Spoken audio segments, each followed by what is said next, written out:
hambisu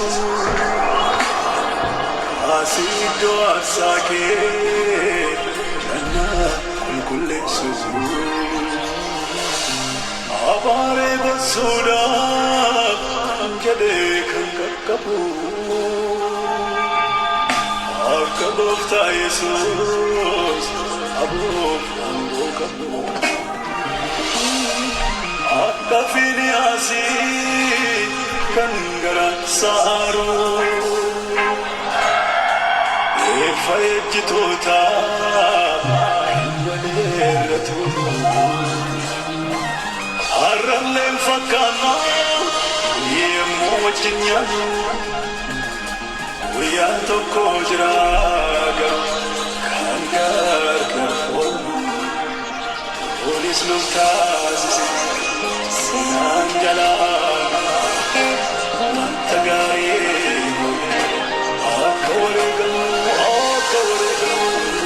akawregam no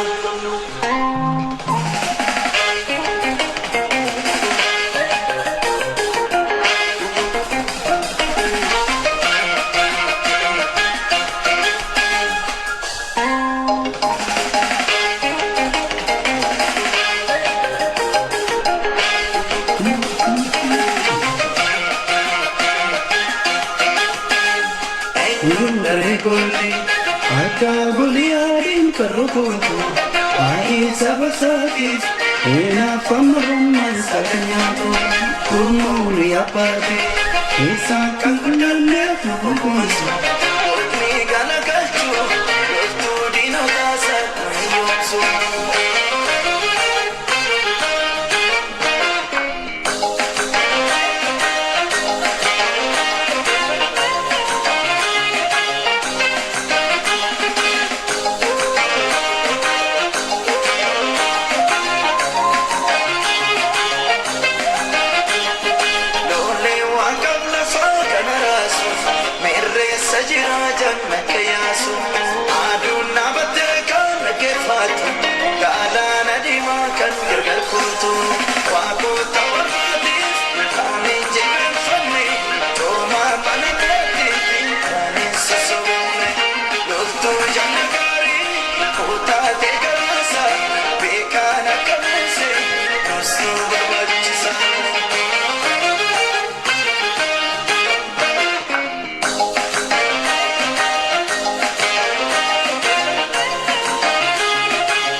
Maka gooftaa keenya Yesus Kiristoosiin nagaa sin gaafadha. Nagaan Waaqayyoo isiniif haa ta'u.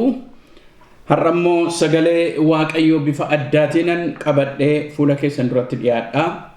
Adaraa keessan utuu waan tokko yoo hin dubbatin fuula dura obsaan akkasin dhaggeeffattan hin barbaada. Sababi isaa immoo akkan ilaalutti akkataatti dhaga'aa guddanneef hubataa guddanne baay'een isaa yeroo laallu waan hundumaatiif jilbeenfachuu waan hamaas waan gaariis kun jaalala Waaqayyootiin ne jilbeenfachuu fi mootiin hamaas haa ta'u gaariis haa ta'u jilbeenfachuu fi akka itti nutti manii nu guddisan akka itti barachaa guddanne xiqqoo ishee isarraa adda kan ba'een dubbachuu barbaada. Mootiin maaliif moosifamaa? Yoo mootiin jallaa ta'e maal godhuu mata duree jedhu akkasittan dubbachuu barbaada waan ta'eef waa tokko iyyuu hin jedhin akkasin na dhaggeeffattan isa booddee murtii keessan akkasin laattan hin barbaada. Kana jaalala Waaqayyoon isin gaafadha.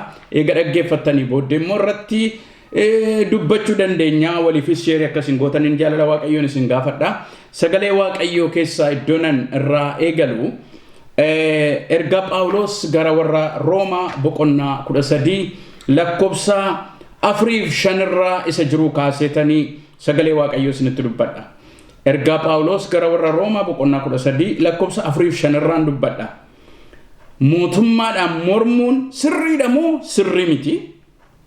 Hin danda'ama moo hin danda'amu mata duree jedhu irrattan dubbadha. Dursee kutaa an jedhen dubbisa. Roomaa boqonnaa 13 lakkoofsa 4-5 akka kana jedha. Isaan kun waan gaarii hojjechiisuudhaaf Waaqayyo biraa siif kennaman. ati waan namaa yoo hojjette garuu isaan sodaadhu. Isaan nama hamaa hojjetu irratti adaba Waaqayyoo raawwachuudhaaf malee billaa isa ittiin adabuudhaaf itti kenname sana akkasumaan hin baatan. Kanaafis namni adaba Waaqayyoo duwwaaf utuu hin ta'in yaada garaasaa ciibsachuudhaaf abboomamuun hin ta'a jedha. Galanni Waaqayyoodhaaf haa ta'u. Iddoo kana keessaa yoo laaltan lakkoofsa arfaffaan akka kana jedha. Lakkoofsi 4 isaan kun waan gaarii hojjechiisuudhaaf Waaqayyo biraa siif kennamanidha. Mootiin tokko moosifamee kan inni sabaaf kennamuuf waan gaarii hojjechiisuudhaaf kennamanidha. Gargaritti modhaxanii itti fuftanii dubbiftanii warra gaarii hojjetu galateeffachiisuu itti fufsiisuudhaaf warra hamaa hojjetan immoo adabuudhaafitu billaa isaanii baatu jedheetu dubbata sagaleen kun. Kanaaf mata duree kooyi mootummaadhaan mormuun sirriidha moo sirrii miti? Hin danda'ama moo hin danda'amu? Yoo maal ta'es ittiin mormu yoo maal ta'e immoo bitamuuf naannaa jedhu irratti dubbachuudhaaf fedheen. Sababi isaa immoo kiristaanonni yeroo baay'ee akka nama addunyaa biraa keessa jiraatuttitu dhugaa keessa jiraannu hin ganna ittiin mormina. Garuu immoo yeroo hundumaa kutaa macaafa qulqulluu akka jedhanna dhuunfaa keenyatti garuu jireenya keenyaan immoo wanti nuyi goonu adda. Kanaafanii mata duree kana fudhadhe har'a. Yeroo maal ta'etu mootummaadhaaf abboomamna. Kutaa keenya gara jalqabaa kaaftanii dhaxxanii jettan namni hundinuu warra biyya bulchuudhaaf aboon kennameefiif haa abboomamu jedheetu dubbata kutaan kun. Gara gadiitti immoo dhaxxanii yoo dubbiftan amma lakkoofsa 7 immoo gibira baasuun namarra jiru baasuu waan mootiif ba'uun irra jiru ba'uutu isarra jiraidha.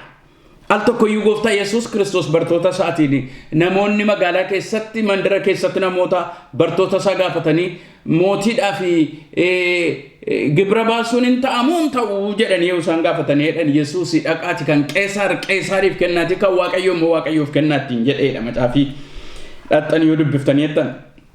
Kanaafume waan tokko tokkoon dubbadha obsaan akkasin dhaggeeffattan hin barbaada. Yoo maal ta'e mootummaadhaaf abboomamna. Sagalee Waaqayyoo ka jedhut yoonni akeeka Waaqayyoo isa kaa'eefiif abboomame yoonni isa raawwata ta'e qofa kan nuyi mootummaadhaaf abboomamnu. Sabab isaa akeekisaa lakkoofsa 4 irraa isaan gaarii hojjechiisuudhaaf siif kennamanidha malee si ajjeesuudhaaf si qaluuf waan barbaadan sirratti hojjechuudhaaf hin jedhu. Yoo maal ta'e immoo mootummaadhaan mormina. Yoo isa nama hojjetu ta'e ittiin mormina jechuudhaaf fedheetani gara gadiitti. Kanaafu bara keenya keessa kiristaanonni mootummaan akeeka moosifameef raawwates yoo dhiises abboomamuun dirqama keenya sagalee Waaqayyootu jedha. Garuu immoo ofii isaaniitii hin baqatu. Yoo rakkinni tokko isaanitti dhufe immoo mana murtii dhaabbatanii dhaqaniitu falmu yookaan immoo waan barbaadan iyyuu hojjetu. Immoo biyya biraas dhaqanii waan barbaadan himataniitu achi jiraatu. Waan fedhe yoo ta'e garuu abboomamutu irra. Dubbichi dubbii lallabuu qofaatu hin ta'in dubbii jireenyaan dhugaatti isa mul'isuuti.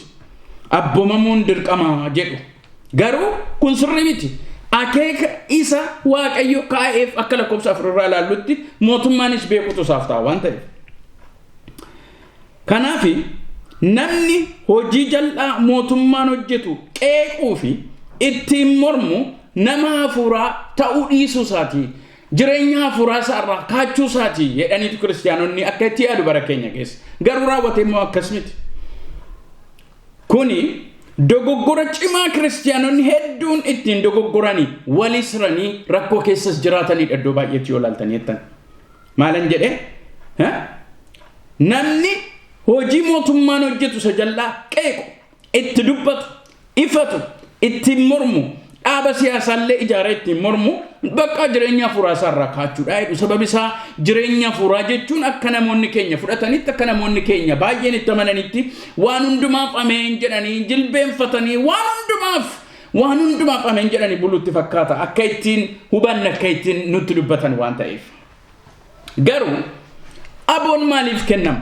Aboon mootummaa tokkoof, aboon nama biyya bulchu tokkoof, nama taayitaa qabu tokkoof maaliif kennama? Yoo jettanii jettan aboon mootummaa kan inni kennamuuf nageenya lammiilee biyyattii eeguuf. Lammiileen biyyattii keessa akka lammii biyya sanaatti of ta'anii kabajaaf mirga namummaaf eenyummaa isaanii argatanii gara guddinaa fi jireenya dhala namaa maluutti adeemsisuudha. Mirga qabaataniin isiniin jedhe nageenya lammiilee eeguudha. Ulfina isaaniif kenname eenyummaa isaaniif kenname kabajamee fi gara guddinaatti gara gaarummaatti geessuudhaaf kaa'aman malee mootummaan waama barbaadan bixxilanii sammuu sabaa irratti gadi dhoobuudhaaf hin kaa'amne. Geggeessaan tokko kun hojii isaati. Mootiin biyya bulchu tokko kiristiyaana ta'uu dhiisu mootiin yoo ilaaltaneettan akeekisaa kan nageenya lammiilee, ulfina lammiilee, eenyummaa lammiilee iddoo kenne lammiileen nagaan wajjin jiraatanii hundinummoo uumamaan kabaja isaaf kenname, aadaa isaaf kenname, afaan isaaf kenname nageenyaan eegee ulfinaan akka inni itti jiraatu malee isa tokko ol qabee isa tokko gadi qabatanaan mootummaan kun toorarraa kaateera jechuudha. Kanaaf ofii isaatiin kaayyoo mataa isaatiif jecha gurmuu xiqqoo ofitti qabee isa kaan miidha yoo ta'e ummatichi baachuu hin qabu, ofirraa gatuu qaba. Ummanni jechuukooti. Namni miidhame jedhee mirga eenyummaaf waaqayyo isaaf kenneen sarbamee jiraachuun isaaf hin ta'u falmachuu qaba jechuudha. Qeequu qaba jechuudha. Ittiin mormuu qaba jechuudha. Yoo kiristiyaana ta'es yoo kiristiyaana ta'uu baates namni kun jechuudha. Kanaafuu akeeki mootummaadha beekamaadha waan ta'eef kana godha. Mootummaan garuu gurmuu ofii isaa ijaaree akeeka mataa isaatii baafate namoota miidhuu barbaadu irratti harka isaa ol fudhachuudhaaf waa godha yoo ta'e ummati qeequun irratti ka'uun ittiin mormuun sirriidha. Kana macaafa qulqulluu keessa waan baay'eedhaan walii wajjin hin ilaalla gara gadiitti. Yoo kana alaa hawaasichi yoo ittiin mormuu hin danda'u ta'e jechuudha. Yoo ofirraa ittisuu hin danda'u jechuudha. Ummata yookaan immoo hawaasa fayyaa qabu jireenya qabu sammuun isaa yaaduu danda'u tun ta'e hawaasa du'eedha jechuudha. Kiristiyaanas yoo ta'e kiristiyaanas yoo ta'uudha baate hawaasni akkasii. Kanaafuu akka seera uumamaa boqonnaa tokko lakkoofsa 26 kaafnee dhannee yommuu ilaallu namni waaqayyo bifa ofiisaatiitti akka inni isa uumetu dubbata sagaleen waaqayyo. Isa duwwaa miti gaannan jechuu barbaada. Uumama biraa bitu uumama hundumaa irratti aboof mootummaa akka qabaatan malee nama ofii gaditti bulchuun taa'itaan namaaf hin kennamne. Maal jechuu kooti iddoo sana dhaxxanii dubbiftana nama dubbisuun hin barbaanneefani simbirroo qilleensa keessa balali'an, allaattiiwwan qilleensa keessa balali'an, qurxummii galaana keessa jiraatu wantoota lafarra mumunyuuqan hundinuu jireenya namaatiif akka ta'utti uumamni kun immoo eegumsaaf akka ta'utti eeguudhaaf bulchuudhaaf itti kenname malee namni namatti gargaarame dafqa namaa eenyummaa namaa gadi dhiite isa bulchuudhaaf sagalee waaqayyoo keessaa namaaf utuunni kennamuu hin argitan. Itti dabalee iddoo sana keessaa kan nuyi agarru uumamni kan biraa jireenya namaaf akka waaqayyoo jireenya namaaf uumama isaatiif akka mijatutti bulchuu malee nama ofii gaditti bulchuun akeeka waaqayyo namaaf kenne keessa raawwatee hin jiru. Kana hundi keenya iyyuu beekutu nuuf ta'a. Isa kana yoo dubbifattan baay'ee gaariidha. Maal jedha macaafa qulqulluun waa'ee allaattota qilleensarra balali'an, waan bishaan keessa mumunyuuqan, waan lafarra sosocho'an, uumama hundumaa bulchuu, to'achuu, harka jala galfachuu dandeenya. Achi keessa kan hin jirre garuu nama akka ta'e sagaleen waaqayyoodha yommuu nu dubbatutu argina sagalee waaqayyoo keessaa. Kanaaf kan beekuun nuuf ta'u sagalee waaqayyoo keessatti namni nama dhiitee nama rajjatee mootiisa ta'u maalisa ta'u sooressasa ta'u maalisa ta'u nama dhiitee bulchuudhaaf aboon si'a tokkoyyuu dhala namaatiif hin kennamne. Kanaafuu mee kutaa keenyatti yoo deebine ilaalle kutaa keenya lakkoofsa 3-4 dubbiseen lakkoofsa tokko kaasee isa jiru isa gara gadi jiru dubbadheera.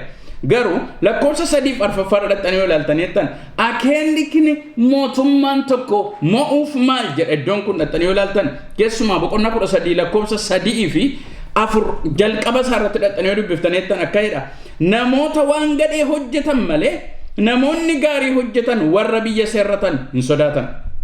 Egaa atis aboo isaanii akka hin sodaanne gochuu hin barbaadda? Yoos waan gaarii hojjedhu akkasittis immoo warra aboo qaban biraa galata hin argatta. Dhaggeeffadha. Isaan kun waan gaarii hojjechiisuudhaaf waaqayyo biraa siif kennamanidha. amma dhaggeeffadhaa mootummaan nama miidhuu duwwaayyuu miti nama waan gaarii hojjetu hin ajjeesa yoo ta'e nama waan gaarii hojjetu hin galateeffatu yoo ta'e namoota garaasaati namoota satti dhiyaatan namoota se jala lixanii akeeka isaa fiixaan baasan qofa deggara yoo ta'e warra gaarii hojjetan garuu waameen galateeffatu ittiin fufsiisu yoo ta'e kun mootummaa waaqayyo kenne miti kanaaf dhalli namaa ittiin mormutu isaaf ta'a sababi isaa lakkoofsa 4 jalqabi isaa maayidha isaan kun waan gaarii hojjechiisuudhaaf waaqayyo biraa siif kennaman jechuudha waan gaarii nan hojjechiisu yoo ta'e anarra dhiibbaa sanyii korra lammii korra dhiibbaa kaa hin miidha hin ajjeesa yoo ta'e kun hojii mootummaa miti waan ta'eef hojii isaa kanaaf qeeqamuu ittiin mormamu yoo barbaachise ofirraa fincilanii ofirraa kaasuun iyyuu sirriidha jedheetan lallabaa jira kutaa kana keessa dubbii waaqayyo jedha waan ta'eef inni lammaffaan immoo warra hamaa hojjetan immoo adabuudhaaf kaa'amaniidha nami hamaa hojjete sabaaf hawaasaaf hamaadha waan ta'eef guddina lammitti dhowwa waan ta'eef namoota hamaa hojjetan akkasii immoo adabuudhaaf kaa'aman jedha boqonnaan 13 lakkoofsa 4 lammaffaan isaa maal jedha ati waan hamaa yoo hojjette garuu isa sodaadhu isaan nama hamaa hojjetu irratti adaba waaqayyo raawwachuudhaaf malee billaa isa ittiin adabuudhaaf itti kenname sana akkasumaan hin baatanii egaa dhaggeeffadhaa gara eenyutti qabamutu irra jira jechuudha gara nama waan jal'aa hojjetu gara nama saba waan gadhee hojjetu gara nama guddina hawaasatti gara waan tooraan namarraa eegamuun isa mormu hojjetu uumama biraa balleessuudhaaf nama waan hamaa hojjetu guddina biyyatti danquudhaaf nama hamaa hojjetu balleessuudhaaf adabuudhaaf malee ummatumaan mirga kee maa dubbatte maa kana jette maa isan jedhetti hin bultu jedhee ajjeesuudhaaf ka'a yoo ta'e kun hojii mootummaa miti waan ta'eef fincilamuutu sarra jira jechuudha akeeka waaqayyoos akeeka waaqayyo nu uumeefis mootii kaa'uufis dagachuun nuuf hin ta'u jechuu kooti iddoo kana keessa jabeessitanii akkasin kutaa kan ammallee irra deddeebitanii dubbiftan nan barbaada sababi isaa so many Christians are making mistake because of this sababi isaa whatever the king may do whatever the leader may do we must submit to him jechuu barbaadu namoonni akka ittiin guddanne waan ta'e garuu akeekni mootummaan tokko mo'uuf akkan isiniin jedhe warra gaarii hojjetan hojii gaarii itti fufsiisuuf ofiisaatti sifees immoo uumamaaf gaarii hojjechuuf mirga uumama nageenya uumamaa eeguuf warra hawaasicha gidduutti hawaasicha kan jiraanneef hamaa hojjetan immoo adabuudhaaf kaa'aman kana akeeki mootiin kaa'ameef malee namarratti aboo mataa isaatiif gurmuu mataa isaatiif shaakalchiisuudhaaf miti jechuudha macaafa qulqulluu keessa yeroo laaltan jettan mootiin biyya bulchu tokko akeekuma waaqayyoo kanaan mootummaatti dhufuu danda'a egaa hin irraanfatina eenyuyyuu kan mootii ta'uuf yoo filamus kan inni filamuuf inni karaa kutaa akka masa si'anaana ba'ee dhufes immoo booddee eenyummaa isaa mul'isu kun yoo kaa'amu akeeka waaqayyootiin achitti ol ba'uu danda'a garuu akka kanatti itti fufuu dhiisuu danda'a namoonni akkasii mee sagalee waaqayyoo keessaan waa'ee nama tokko fakkeenya fudhadhee isinitti dubbachuu barbaada waa'ee Saa'ol mootii jedhamu hundi keenya beekna waa'ee nama kanaa akka inni akeeka waaqayyootiin kadhata saba Israa'eliin mootii ta'uudhaaf akka inni moosifame sagalee waaqayyoo keessaa hin agarra sagalee waaqayyoo keessaa macaafa Saamu'eel isa duraa boqonnaa 8 keessa dhaxxanii yoo ilaaltan sabni nama nuu murteessu nama nuufis firdii nuu kennu nuu kaasi Saamu'eel ijoolleen kee akka kee amanamoo akka kee gaarii ta'uu didanii jedhaniitu Saamu'eeliin yommuu isaan gaafatan Saamu'eel waaqayyoon kadhatee fedha kana irrattitu akkas jedha boqonnaa 10 macaafa Saamu'eel isa duraa boqonnaa 10 lakkoofsa 7 lakkoofsa 24 isinii dubbisa akka'edha achumaan Saamu'eel dhadhaa ejersaa shurrubbee tokko fuudhee mataa Saa'ol irratti dhangalaase isa dhungatees waaqayyo kunoo isa saba dhuunfaa isaatii akka geggeessuuf sidibuu isaatii mitiree ittiin jedheedha dhageessanii Saamu'eel raajii beekamaa wanti inni dubbatu tokkoyyuu lafan buunetu mootii kana dibee dhadhaa ejersaa sana mataa isaatti gannaqe kunoo ati mootii akka taatuuf waaqayyo si dibe mitireedhee dhungateetu mootummaa isaa itti mee lakkoofsi 7 akkas jedha milikkitoota adda addaa kenneef amma gawaanti akka ati mootii taatuuf ani sitti dubbadhe dibata ati dibamte kun akka inni dhugaa ta'utti milikkitan sii kennaa jedheen yeroo asii kaatu dhee milikkitoota sadii kenneef jalqaba namoota akkasii sitti dhufaa waa'ee harree abbaa keetii badeen sitti himu ittaan immoo namoota kana baatan tu sitti dhufu isaan keessaa immoo tokko kana sii kennaa jedhee sadaffaa irratti immoo namoota dhufanii raajota iddoo ta'etti wal ga'anii jiran isaanitti dabalame inni raajii dubbatutu argitu kanaaf akkasidha yemmus milikkinni kun ta'uusaa waaqayyo si wajjin akka jiruuf waanuma harka keetti dhufe hojjedhu ittiin jedheedha adaraa keessan kan akkasin jabeessitanii qabattan nan barbaada hin dibame milikkitatu kennameefi wanti Saamu'eel itti dubbate silas lafan bu'u waan ta'eef akkuma Saamu'eel jedhe karaatti isa quunname kanaaf yoo ilaaltaniittan Saa'ol namni dhimma isaa harree barbaadu raajotatti dabalamee raajii dubbachuu keessaa fuudhee hafuurri waaqayyoo humnaan mootii akka inni ta'u ofirratti waan dhufe hafuura waaqayyoo fudhachuu qofti tokko lammaffaa immoo dibamuun qofti jalqaba sabinu jaallachuu qofti mootummaa keenya jabeessee kan nu hambisu nutti hin fakkaatin waan tokko tokko yoo dhageessanii raajiin abaluu akka itti dubbatteetti namni kun waggaan manaamoo akkas yoo jedhamu immoo dhageessan itti fufaaf hin dhiisaansaa ammayyuu waan gara gadiitti dhaqee dubbadhu irratti hundaa'a. Eeyyee akkuma isiniin jedha akeeka waaqayyootiin gara mootummaatti dhufuu danda'a. Kanaaf milikkiti kennameef yommuu dhugaa ta'u keessuma lakkoofsa 10 dhaqxanii yoo dubbiftan raajota sanatti dabalamee milikkita haa ta'uuf raajii yommuu nu dubbatutu argitu. Lakkoofsi 24 jedhama macaafa Saamu'eel inni duraa 10 lakkoofsi 24 Saamu'eel yemmus jara hundumaan nama waaqayyo fo'e kana argitu saba hundumaa keessaa kan akka isaatii hin jiru jedhe jarris gammachuudhaan wacanii mootichi bara baraan haa jiraatu jedhanidha. Ilaa dhaggeeffadhaa waan inni amma saba duratti dhiyaate milikkitoonni isaaf kennaman mallattooleen isaaf kennaman hundinuu ta'anii amma saba duratti Saamu'eel yeroo inni itti beeksisuudha. Saamu'eel dulloomee gara dulluma isaatiitti gara du'a isaatiitti dhiyaachuudhaaf fedha. Kanaaf saba duratti waame ilaa nama waaqayyo file kana nama gatiittiin isaa dheera nama dhaabbannaa tolu kana nama lola beeku kana jedhetu sabatti agarsiisa. Saba hundumaa keessaa kan akka isaati hin jiru jedhame. Har'a duwwaa miti kan jedhamaa ture durumaa jedhamaa ture nama kana garuu gara gadiitti dhaqanii ilaaltan hin boossuuf. Jarris gammachuudhaan wacanii mootichi bara baraan haa jiraatu jedhanidha. Gammachuudhaan itti tolee akka keenya bara darbe lamaan jechuudha.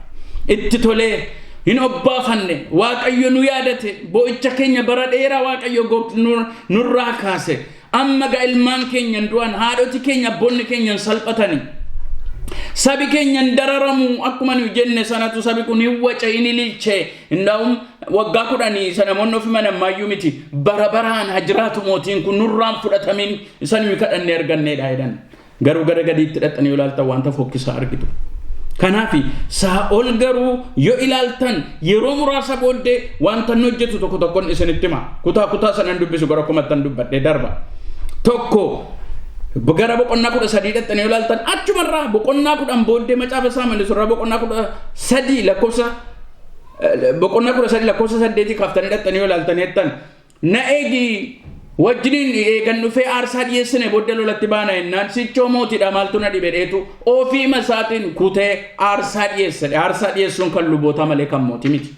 Al tokko namoonni taayitaa yeroo fudhatan waan hundinuu harka isaanii jala waan gale biyya hundumaa waan bulchan yoo barbaadan waan barbaadan mana namaa keessatti illee waan hojjechuu danda'an isaanitti fakkaata garuu dangaa qaba. Dangaa sana gaafa darbaniidhaan xiyyeeffannoo waaqayyoo jala gala.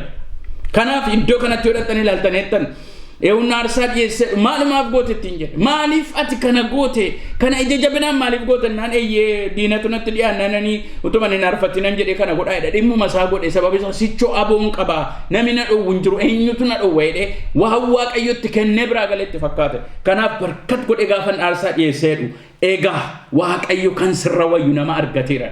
Kanan ila sagalee kana qabadha waaqayyo utuu mootonni achi mana mootummaati hin ka'initu gajjallaadha nama qopheessa amma sitti nama miidhuu nama irratti waan barbaadan hojjechuu danda'u Saa'ol akkas godheedha sagalee waaqayyo keessaa hin mulaaltan gara boqonnaa 15 achuma boqonnaa tokko booddeettanii ilaaltan amma immoo waaqayyoon dhaga'uyyuu nan barbaachisu dhaqee amaaleqota fixii jaanaa bayyannaan ay ammaanatu mootiidha waan ta'eef waan hin barbaaden godhadhe isa waaqayyo godhittiin jedhe gochuu dhiiseetu agaadiin harkatti qabatee sangoota ija isaatti miidhagan jaratti qabachuudhaaf qabatee dhufeedha macaafa qulqulluu yeroo laaltan. Boqonnaa 15 lakkoofsa 10 kaaftan ilaaltan yoo laaltan dhugumaan waaqayyoon dhaga'uurra aarsaa dhiyeessutu gaariidha maaliif ariifattee aarsaa irratti lafa dhoofteedheen kanaaf mootummaan keessatti adda ba'eera munni ittiin jedhutu argitu garagalii. Itti dabaltan yoo laaltan Daawitiin ari'ata nama borii argaaf argituu isaa jibbu namoonni akkasii. Hin jibbe Daawitii lola Saa'ol sodaate itti ba'ee Goliyaadiin rukute gaafa inni jedhu Daawit naaf faarfadhaa hin jenne dubartoonni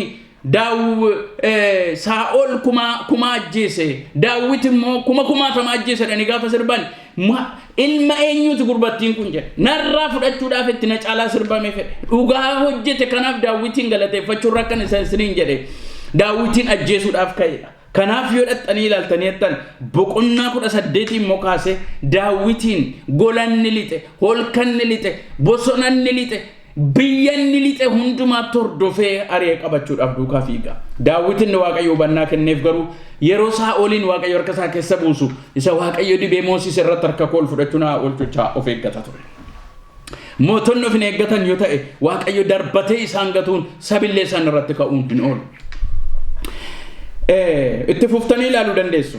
Achumaan itti dabaltanii yoo ilaaltan Saa'ol jedha Daawitiin deeggartan Daawitiif nyaatan laattan jedheetu luboota uffata mana qulqullummaadhaa uffatan 85 ajjeese. Inni irraanfatinaa kan hamma dhiiga dhangalaasaa deeman dhiigi nama mana isaanii keessaa iyya waan ta'eef dhuma isaaniitiif gaarii miti.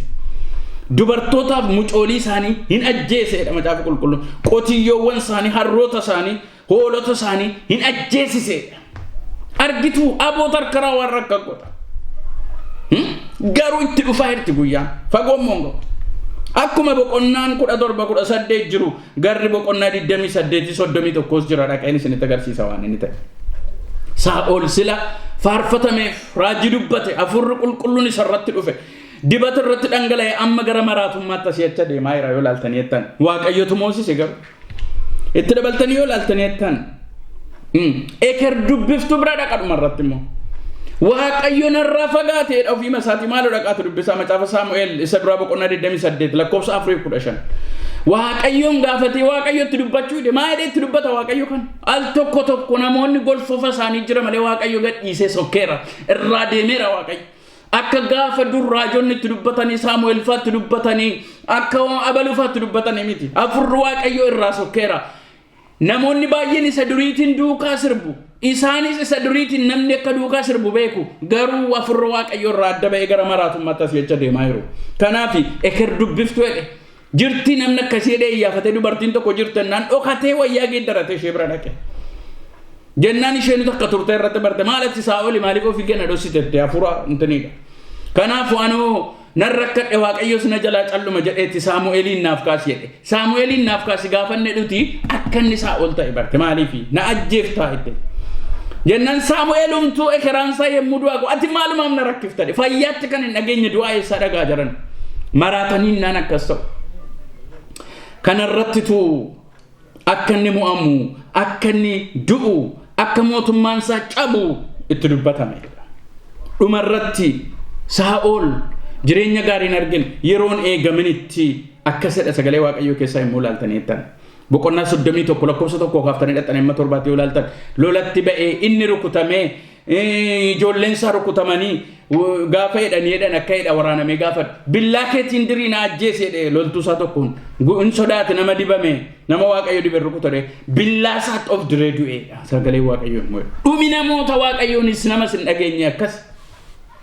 Kanaafitu moototni akeeka waaqayyoon moosifamanu sabni isaaniif abboomamu yoo akeeka waaqayyoo fiixaan baasan qofa kan nu isaaniif abboomamu utuu maraatuun nurratti bitu utuu akka nama maraate godhatu asii ajjeesu yaa kiristiyaanota yaa warra wangeela lallabdanii yaa warra waldaa kiristiyaana geggeessinattanii utuu nama kana du'an balleessinitti dubbadha utuunni ofii isaatiin of diree maraate qullaa buusee bakkeen ba'in utuunni ijoollee isaa abbaa faadha malee nambisin yoo dandeessan itti kanaachi wajjin sirbitu taanaan isinis dhiiga namootaatiin itti gaafatamtu isiniin jechuufan jedhe sagalee waaqayyo akka kana jedha maqaan waaqayyo bara baraan eebbifamu ኢየሱስ ati gooftaa ኢየሱስ ati gooftaa ኢየሱስ ክርስቶስ ati gooftaa ኢየሱስ ክርስቶስ ati gooftaa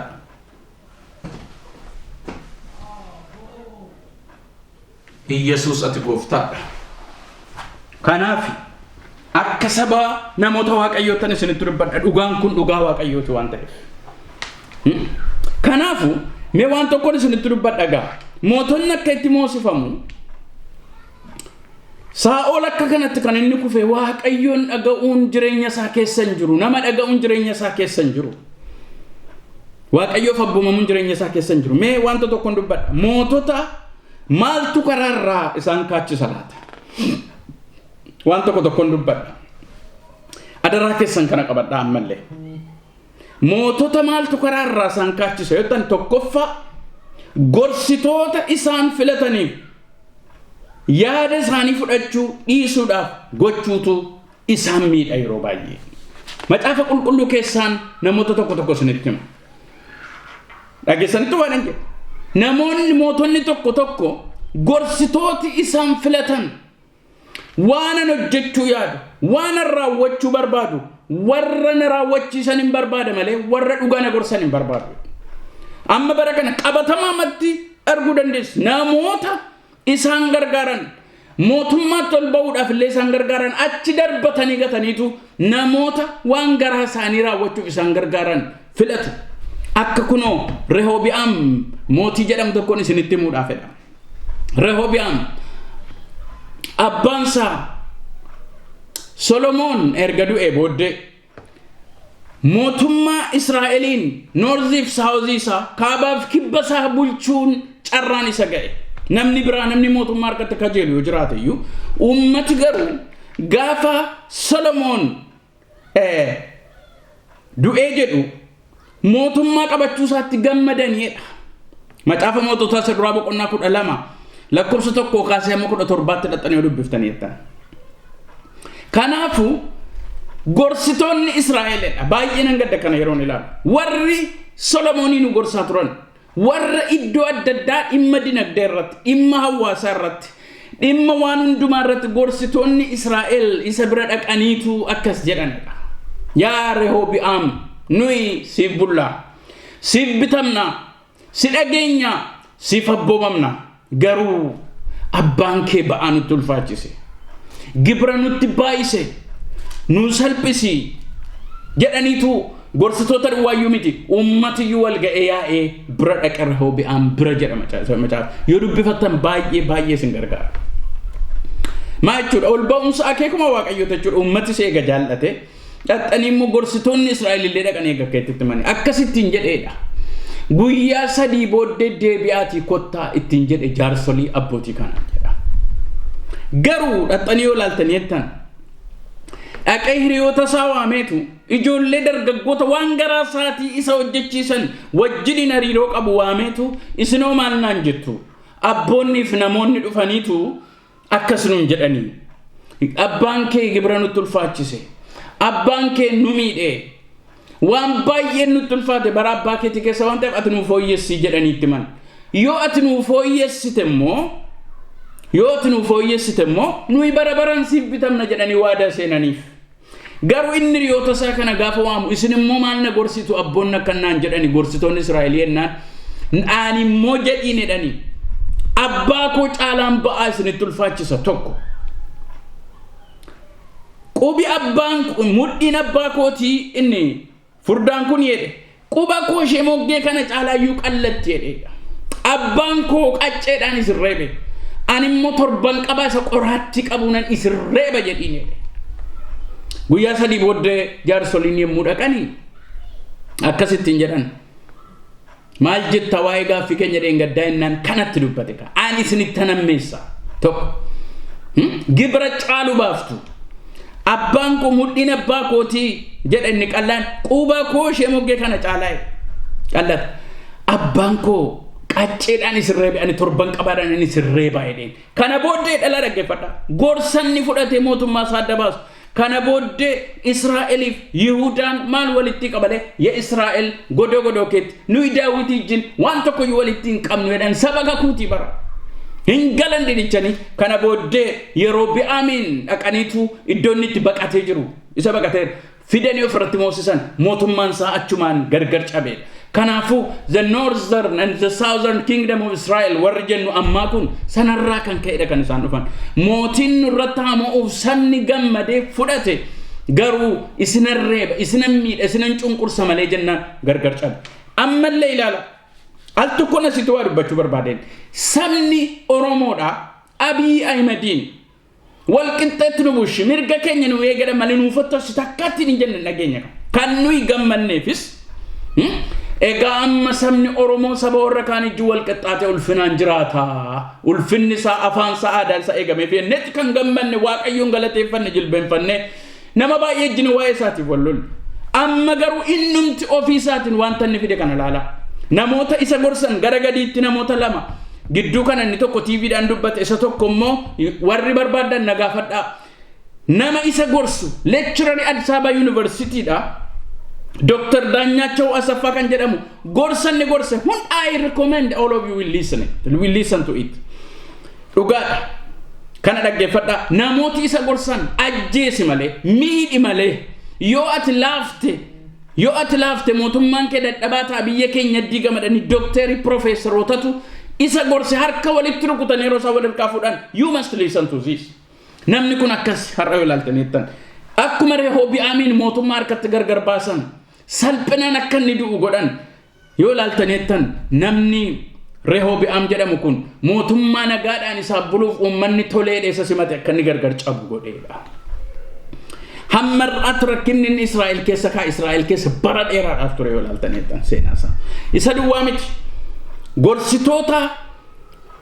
gorsituu Ahab nama jedhamu tokko yoo ilaaltaniittan haadha manaa isaati garmalee kan isa gorsitu macaafa moototaa isa duraa 21 keessa dhaqanii dubbiftaniittan Izabel haadha manaa Ahab gaaf tokko Ahab jedha Ahab akkas godheedha Naabotiin lafa waynii keetii naa kennan immoo iddoo biraan sii kennaa jennaan Israa'el biratti waa'ee lafaa cimaadha waan ta'eef dhaala abbaa kootii siif hin kennu kana waaqayyo na oolchu jedheedha kana booddee gara laafessaadha gara gadiitti dhaqanii dubbiftaniittan waaqayyoon sodaata fakkaata namni kuni garuu ka'eedha galee aaree ciise gaddee gaafa inni ciisu maal taate itti Izabel jennaan akkas jedhe Naabotii iddoo waynii keetii naa kenni kan isarra wayyuun sii kennaa jennaanii hin kennu naan jedhe kanaafan gaddee ciisannaan ati jettee waan isin gaddisiisu tokko dubbatte mootii Israa'el taatee tarkaanfiin ati fudhattu kana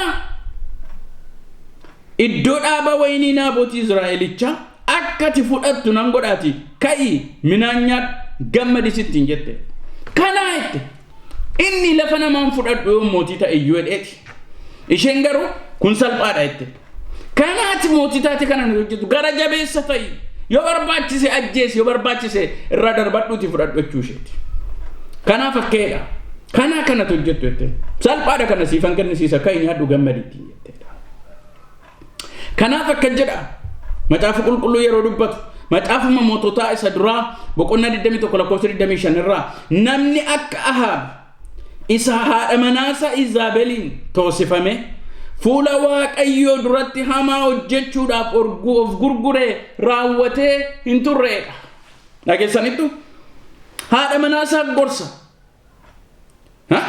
haadha manaasaa tusa dhiiba gara hamaatti gara jal'inaatti gara du'a fokkisaa inni booddee dhaqee ittiin du'e yoo ilaaltanettan kan isa dhiibdu isheedha kanaaf akkasedha namni akka Ahab isa haadha manaa isaatiin Izabeliin toosifame fuula waaqayyoo duratti hamaa hojjechuudhaaf of gurguree raawwatee hin turreettiin jedha macaafa qulqulluu jedhaana miti kanaaf yoo ilaaltanettan dhuma nama kana waan tokko isinitti agarsiisuu fedheen baay'ee kan isin gaddisiisu duuti nama kanaa du'ee gaafannedhu lafa lolaa dhaqee gara gadiitti nan dubbadha lafa lolaa dhaqee lola waaqayyo san barbaanne dhiisittiin jedhu keessa dhaqee lixee waraanamee gaafa du'u konkolaataan ittiin dhaqe sana lafa dubartoonni ejjitoonni dhaqna dhiqatanitti dhaqaniitu konkolaataa isaa miican dhiiga isaa akkuma raajiin itti dubbate dhiigasaa sareen arraabdeedha macaafa qulqulluun. Ana miti kan jedhu kun dhaqaatti dubbisaa boqonnaa 22.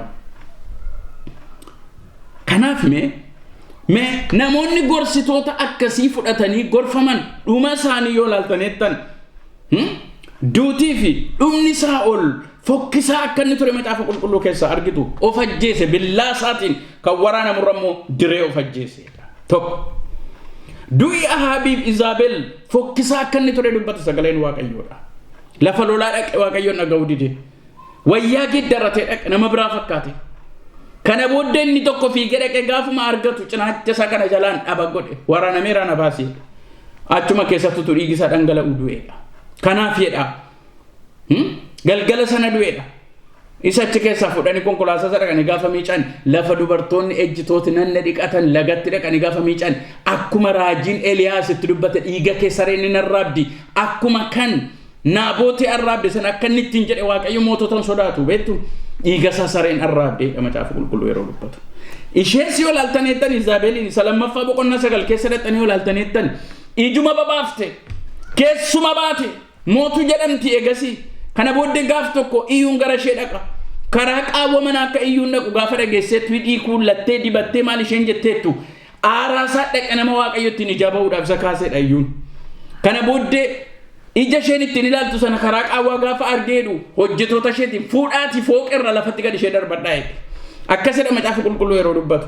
Achirra lafaan ishee dha'anii harka ishee lafee miilla ishee lafee harka ishee mataa ishee malee waan tokko hin argamne sababi isaa foon kee sareetu nyaata dhiiga kee sareetu dhugattiin jedhameera waan ta'eef. Kanaaf har'a warri dhiiga namaatiin xaban Naaboot tokkittiidhaaf Waaqayyo mootiyyuu ajjeese haadha manaayyuu saree nyaachise. Har'a salphaa fakkaate namoonni anoo mootiidha waan barbaade hojjedhatan isiniin oolu Waaqayyotu farada waa'ee kana. Kanaaf hin dagatinaa isiniin jechuufan jedhe isaan duwwaamin Rehoobiyaam mootummaan isaa gargar cabe. Deebisees hin arganne ittiin jedha. Gara tokko qofa bulchee Rehoobiyaam. Sabni tokko ture gargar ba'e waa'ee isaatiif ilaa dhaggeeffadha. Ija hojii warri har'a gorsitanii biyya keenya keessattis argachuudhaaf jirtan kana ilaalaa. Sabii kun kana booddee cubbuun qabu. Ani akka nama Waaqayyootti nan dubbadha. Sabii kun kana booddee waan barbaade iyyuu mirga kun eeggadha yoo godhe dhugaadha Waaqayyo fuula duratti kun cubbuu miti. Nama najjeesin malee namatti mormummoo ofirraa qolachuun sirriidhuma dheenitti amana.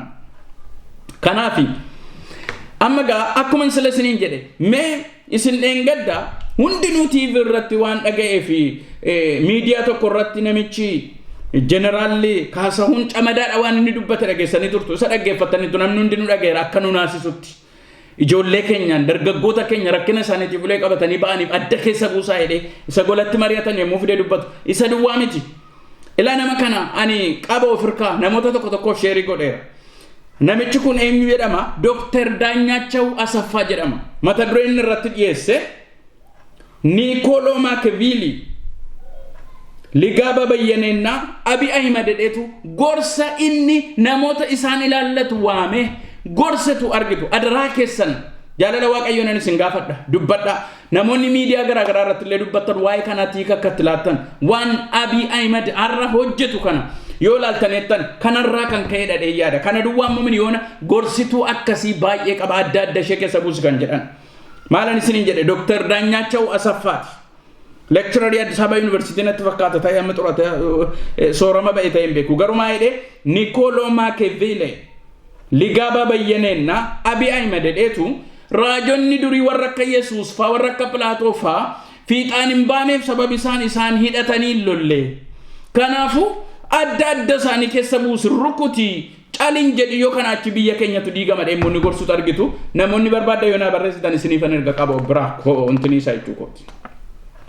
Maaliin dogoggoru isa lammaffaan isinitti dubbadha isa kanarra baay'ee isinin tursu inni lammaffaa Waaqayyoon dhaga'uu diduu isaaniiti. Dhaga'anii mana mootummaa galaniitu achi booddee garuu Waaqayyoon dhaga'uun nan barbaachisu warri dhaqanii isaanitti dubbatanis warra waan garaa isaanitti dubbatanidha namoonni baay'een. Dhageessanii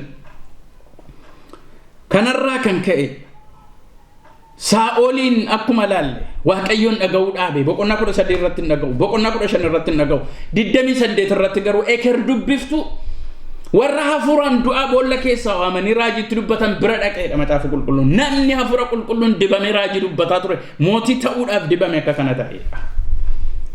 Waaqayyoon dhaga'uu dadhabuu isaaniiti. Akkan isiniin jedhe Ahaabi Raamoot Gali'aaditti gadi bu'ee rukutuu jedhetu raajota 400 qabu waamee itti dubbatan hundinuu wal harkaa fuudhanii jedhii dhaqi Waaqayyo si wajjin jira himmoota jedhanii.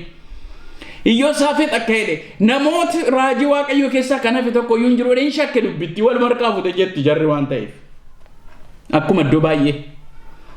Gaafa jarri wal harkaa fuudhan jedhan kan biraan jiru nama Waaqayyo kan nu irraa dhageenyu yennaani tokko immoo jira inni waa'ee koo gaariin dubbatu tokkumaa jedhe. Isuma waamaa jedhe. Gaafa dhufu wanta Waaqayyo jedhe waan dubbadhachaa dhufe. Dhaquu Raamoot Gali'aadii lolatti gadi bu'uudha. Namoonni dhaqanii isa waamanii Mikiyaasiin raajonni hundinuu walii galanii Waaqayyo si wajjin jira dhaqe ittiin jedhaniiti dubbadhu naannoo isa Waaqayyo natti madu waan himaa jedhe. Warra akkasiiti kan biyya geggeessu mootota tolche biyyas oolchu raajota akkasiiti. Warra waa argachuudhaaf waa halle walitti shibaa kurtu Waaqayyo yuinariyaa waldaa kiristaanaa keessaa amma kana booddee. Nama jala lixanii ittiin bu'aa argachuudhaaf waa halle warra shibaa kuran dhugaa Waaqayyoo dhoksanii dhugaa amma lafa jiru dhiisanii warra mul'ata barbaadan jechuu kooti. Kanarraa kan kee Mikiyaas gaafa dhufu dhaquu wennaan dhaqise wajjin jira jedheen lakki nama na dhugaa natti dubbadhu naan egaa eegan barbaaddate illee Waaqayyo natti mee hin naqini ani sabni kun akka hoolaa tiksee hin qabne gaara irratti dacha'anii argeera jedheen. Kana booddee qaba mana dhaanaa gashaa inni tokko mafii gara qe'u kaballaatti cufe na bira darbe sitti dubbate Waaqayyo dhekka jedhu masiyaan ana malee Waaqayyo karaa nama biraan dubbatu. Qaba mana hidhaa buusa nyaata malee hin kenninaaf amman deebi'ee dhufuttan naan inni immoo ka'e yoo ati dhuguma nagaadhaan deebitee mana keetti galte jedheen ani immoo raajii sobaadha ani immoo dhugaan dubbanne jedheen. Lafa lolaa gaafa dhaqu gaafa waraanamu inni hin deebine Mikiyaas hojii isaatti deebi'e. Waaqayyoon dhaga'uu diduun isaaniin salphise sabas bittimmeesse sabas jooraa godhe akka hammarraa ijoollee baay'een akkasumaan ofumaan nu jalaa du'an. Hacaaluun ofuma akkasumaan du'e wanti inni barreesse bakkeetu jiru Waaqayyoon farada ammayyuu nan jedha. Waaqayyoon dubbata waaqarraa dhiigi kun caliin jedhu ammayyuu. Amma dhiiga ijoollee dhangalaatu soba amma xaxamaa jiru. Miidiyaatti ba'ee namni nama Waaqayyooti jedhame abaluuta ajjeeseedha ofiisaatti ajjeesuudhaaf karoorse. Ha dubbatu Waaqayyo ammayyuu. Ha faradu Waaqayyo ammayyuu. Inni nu lallabnu inni nu fayyisa jenneetti amannu Waaqayyo ammayyuu ha faradu. Waa'ee Hacaaluus waa'ee obboloota keenya mana hidhaa jiraniis warra biyya geggeessan warra dhugaa hidhee ofiisaatti immoo ana Waaqayyotu moosisa dhee nama ta'a Waaqayyo ammayyuu teessoo isaarraa ha faradu. Ilaa Waaqayyoon diddaniitu Waaqayyo modu'aan isinitti faradan argitu isinis kana yoonni bira naa ga'e baay'een jaalladha. Isa kana tokko Waaqayyoon dhaga'uu diduu isaaniiti. Inni sadaffaan immoo fedhaa sabaa fi dhugaa isaanii didanii yaada mataa ofii qofa raawwachuu yaaluu isaaniiti. Fedha sabaan dhagaan yaada sabaan dhagaan waan namis waan sabi kun jedhe dalga hiikaniitu waan mataa isaanii irratti raawwachuudhaaf abjuu haadha isaanii sabatti haati isaanii mul'ata eessaa fuute suma haati keenya nuun jette haati biyyaattiin ijoollee isaatiif waan gaarii hawwuuttiin jette malee haati isaa mul'ata maalii argiti eessatti beetti Waaqayyoon. Garuu yoo laaltaneettan fedha sabaa dhiisanii fedha mataa ofii achi kaa'achuudhaaf. Al tokko mee waan isin gaafadha yeroo dargaggoonni Oromoodhaa 5,000 ajjeefaman sana Abiy Ahmed immoo yeroo sana ijoolleen kun baga qabsaan jedhe moo maa qabsaan jedhe yeroo sana hiikattamii kenne carraa argatee lammaatti gargaaramee iddoo sana taa'ee Waaqayyoo kanan farada garuu fedhi sabaa maal sabi kun waan namaa maal gaafate waan jal'aa maal gaafate sabi kun kanaafi dhaggeeffadhaa. Rehobi'aam akkuma sila siniin jedhe fedha mataa isaatii raawwachuu barbaade fedha hiriyoota isaatii raawwachuu barbaade fedha gurmuu isaatii raawwachuu barbaade akkuma har'a duuba goranii nuu ajjeesa baluun nuu hidha baluun ittiin jedhan attamitti namni hafurra Waaqayyoo keessa isaa jiruuf Waaqayyootti dubbate nama ajjeesuudhaaf murtoo godhe attamittiin kana labsa biyya irratti Waaqayyoo waaqarraa hin qabu. Rehobi'aamiif garuu gaarii hin taane akka jedha. Rehobi'aam abbootiin dhaqanii si bitamna jedhan akkuma Oromoon har'a harka laanne uffee Waaqayyo si galatu abiitu nu mooyenne garuu harka keenya duwwaamne rasaasacha sunitti galagale kan akka kana yoo laaltaneettan Rehobi'aamiin si bitamna ishuu bagamoote garuu abbaan kee gibira nutti baay'isee nu miidhee hin miidhamne tam nu gargaari yennaani anoos nitta nammeessa nuttammaate imimmaan keenya ammas Waaqayyoon arga gadda keenya Waaqayyoon arga agartuu ija keenyaatti yemmuu qubi dhaamu waaqayyoon arga waan alli hordofanii saba kanarratti yemmuu hojjetan ija waaqayyoodhaan arga Rehoobiyaam gorsa hiriyoota isaatiif yaada mataa isaatti raawwachuudhaaf ka'ee waaqayyoon hin dhageenye mootota gaa boolla keessa kan buusu ila dhaggeeffadha boolla qiliilee isaan keessaan baane keessa kan buusu isa mootiidha ofiin jedhuunis ministeera isaa wajjin jiranis sobduu isaa wajjin hiriirtus boolla keessa kan buusu kanaa dhaga dhugaa sabaa dhoksanii dhugaa sabaa awwaalanii akka ittiin hojjetan meegaa dhumarratti wanta tokko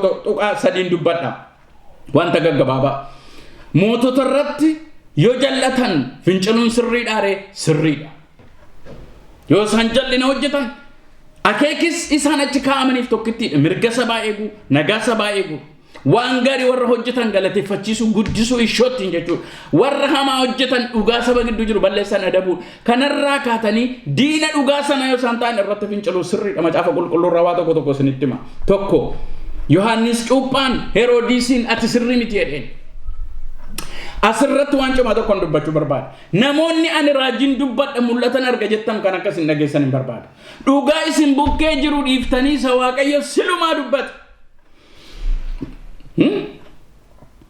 ganaan mul'ata arga ganaan dhaqee maal godhan jedhina dhugaa lafa jiru waaqayyoon ejjin jedheeraa eeyyee hin ejjin jedhadhaniitti waaqayyo haadha mana riyaa keetiin kajeelin jedhaa eeyyee sichi mul'ata arguun barbaachisu kun dhaggeeffadhaa Yohaannis akka jedhe Heroodis mootii yoo ta'u malee haadha mana obboleessa isaati fuudhuudhaaf gaafanne dhuti ati haadha mana obboleessa keetii fuudhuun sirrii miti ittiin jedheedha argitanii morma isaa taate malee dhugaa sana dubbateera kanarratti waan hin taane hojjetu silaal tokko gaafa gaddeebi'an gaafa dhoqqee keessa lixan mootonni waan hin taane hojjetu sababa Heroodiyaan sirbitee isa gammachiifte maaluma sii godhonnaan isheen immoo hafuura seexanaa qabdi morma Yohaannis Cuuphanaa kenni jettedha irraa kutee gabatee irra kaayetti kenneedha dhageessanii itti mama silas bara baraan hin jiraannu biyya lafaarra korona vaayirasiin iyyuu nama meeqa ajjeese dhugaa ofiif yoo du'an garuu an du'a dheessi nama nu kanatti itti dabaltanii olaaltan Luqaas boqonnaa 3 keessatti olaaltan Yohaannis Cuuphaanii yemmuu namoonni cuuphamuudhaaf laga dhaqan miseensa koonaa ta'u na wajjiniin turuu jedhee isaaniin himu isin ilmaan mar'ata eekkamsa dhufu jalaa ba'uudhaaf eessaa baatan ittiin jedheedha isa duwwaamin warra loltuutiin kan isinii kenname caala hamaa namarratti hojjetinaa warra gibira fuudhanii kan isinii murtaa'e caalaa irraan fuudhinaa Luqaasiin dhaqaa dubbisaa boqonnaa 1 lakkoofsa 1 kaasee amma 14 Luqaas boqonnaa 3 1 kaasee amma 14 kanaafuu dhaggeeffadha pulpetii duwwaarrattan achi ba'ee gaaf tokko dhugaa kana lallaba dhossee sayyuu malaan warri jettanii dhugaa waaqayyo isin ijjin hin jiru dhugaa nu badhe tokkoon isinitti hima maaliif bara kanatu wangeela lallabnutu kadhannu waaqayyo nu wajjin ta'uu dinqii hojjechuu maaliif dhiise beektu waaqayyotu hojjechuu dhaabee futuun ta'in nutu suuqa keessatti kan biraadha pulpetii irratti kan biraadhan kanaaf dhaggeeffadha warri biyya warra waldaa geggeessitan raajoonni lallaboonni wangeelaa dhugaa isin bira jiru dhossitu taanaan wangeela lallabuu dhaabaan isiniin jedhan mayyuu anis ofii kooti akkasuma dhugaa nu bira jiru dhugaa bakkee jiru moototatti nimnu ta'e geggeessitootatti nimnu ta'e namoota waan adda addaa hojjetanitti nimnu ta'an yoo dhaabne gaariidha Yohaannis calluma dheen yaa dhufan yoo dhufan jedhee miti hundinuu waa dhufu jedhee miti waan jal'aan hojjetinaattiin jedheedha inni lammaffaan Daawiti namoota fudhatee bosona lixeen fincile Daawit Saa'oliin hin argitu akkuma sala isiniin jedhe Saamu'eeltu dibe Saamu'eeltu dhadhaa jersaa irratti dhangalaase namni akka kanaa jira jedhee dhungatee isa dibe garuu gaafa inni maraate isa yoo ajjeesuudhaaf ka'u iddoo tokko namoota 400 fudhateedha booddeetti dabalaman fakkaata namoota 600 fudhateedha boqonnaa 22 macaafa Saamu'eel isa duraa boqonnaa 27 keessa dhaqanii ilaaltan 400 argitu fincilaa fudhate lagatti gamalee Daawiti dhaqee jala dhokachuudhaaf miti ajajaa waraanaa isaanii ta'etu bosonatti gale hin fincilama yoo inni jal'ina hojjete yoo inni dhugaa waaqayyo irraa kaate yoo inni na ajjeesuudhaaf mana dhufa ta'e yoo inni dhugaa irratti faraduudhaaf dhufa ta'e hin fincilama mootummaa irratti akka ittiin naman akka ittiin lallabas inni sadaffaan immoo hin kadhannaga waaqayyoon hin kadhanna akka kiristaanotaatti maal jechuu kooti gadi ba'anii dubbachuu dhiisanii kadhatu duwwaa miti hin kadhatama kadhati garuu meeshaa waraanaa isa jabaadha mi'i waraana keenya garuu mi'a da'oo jajjabaa jigsuuf waaqayyoof hojjechuu danda'uudha yaada amansiisa hin qabne waanuma yaada waaqayyo gufachiisuudhaaf dura dhaabbatu hundumaa diignee yaada namoota kiristoosiif boojinaadha dubbiin waaqayyo hin kadhatama yemmuu Heroodis hammaate Yohaannisiin morma kutuun obboleessa isaa Yaaqoobiin itti dabalee morma kutuun jara Yihuudotaa akka gammachiise gaafa arge Phexrosin itti dabaluudhaaf immoo mana hidhaatti galchate lama loltuu kutata sadii gidduu isa kaa'e sansalata lamaan isa hidheedha. Waldaan kiristaanaa immoo waa'ee isaatiif hin kadhatte turte. Yaa waldaa kiristaanaa the church of our time dhaggeeffadhaa gar tokko gortanii abiinutu ni nama ajjeesu abii gargaarii jettu yoo ta'e Waaqayyo isiniin isin ajjeesa. Waaqayyo isiniin isin balleessa.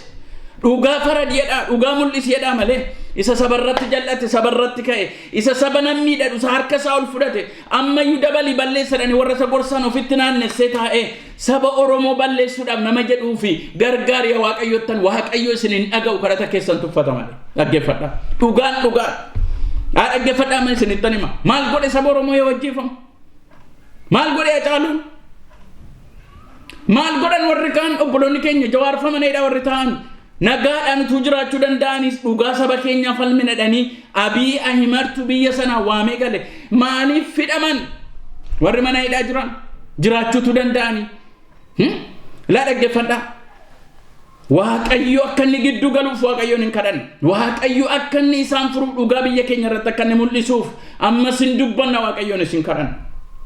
Kanaaf maal isiniin jechuu barbaade mata duree koo gara xumuraattan isinii fidaa. Yoo mootummaan waan jallaa hojjete abboomamnaa fi hin abboomamnuuf irratti fincilla malee. Waaqayyo yoo kallattiidhaan itti ba'uu dadhabne akka inni achirraa addaan isa gombisu akka Waaqayyo xaragee haxaa'ee achi keessa isa balleessuuf Waaqayyoon kadhanna malee. Karaa danda'amu irratti qabsoofna malee dhugaadha.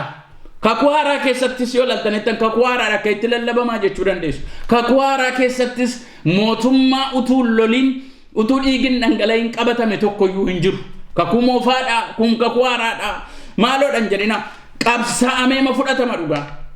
Ilaa dhaggeeffadhaa nagaa dhufeettanii mootummaa nagaati kun jettanii gaaruu qeerroo Oromoo 5,000 du'e.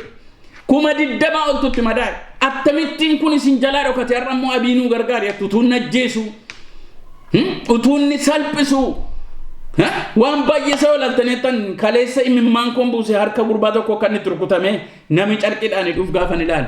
Why does this happen? How can the church keep quiet about this?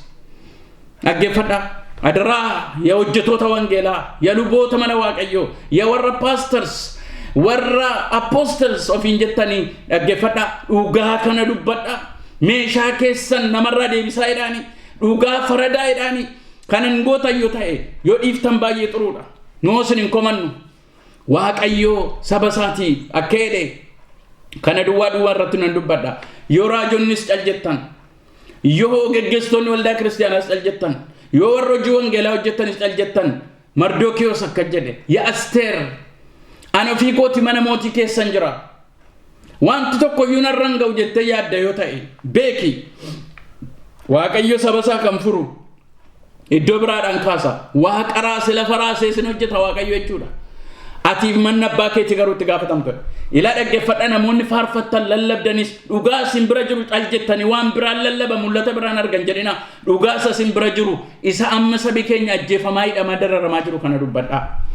Waaqayyo isinaa gargaaru anaa na gargaaru Waaqayyo saba keenya saba Oromoo gargaaru abbaan firdii dhugaa Waaqarraa haa qabu mootii kan beennu yoo nagaa ta'e karaa kamiinu biraa ga'u warri itti dhaamtanis itti dhaama ati gaarii hojjechuudhaaf warra gaarii hojjetan galateeffachuu achi keessa malee ilmaan Oromoo xaraguuf achi hin kaa'amne Waaqayyo laa dhaggeeffadhu sittan hima xaragee mana sana keessaa si balleessa lafa hin yaadamini dhiiga ijoolleetiin dhaxxachi teesse maqaa isaanii dha'uu saalfatte saba kana gadi dhiituudhaaf kaate jalloota ajjuu walii galte Waaqayyo siif warra si wajjin hiriiran xaragee yeroo dhiyootti achi keessaa sin balleessa Waaqayyo kanan dhagaa dhugaa malee soban dubban namni kamuu miidhamu aduu hin jenne saba Oromoo Waaqayyo hojii kee kanatti hin farada ila dhaggeeffadhu saba kana Waaqayyoon fura akkati cabsitetti sabi kun hin cabu Waaqayyo garuu saba isaatiif hin kaa'u isa dhageenyi sagalee isaa Waaqayyo nuuf eebbisu iyya keenya Waaqayyo haa dhaga'u galatoomaa. Waaqayyo saba keenyan gargaara Waaqayyo saba keenyan fura Waaqayyo saba keenya ajjinin ta'a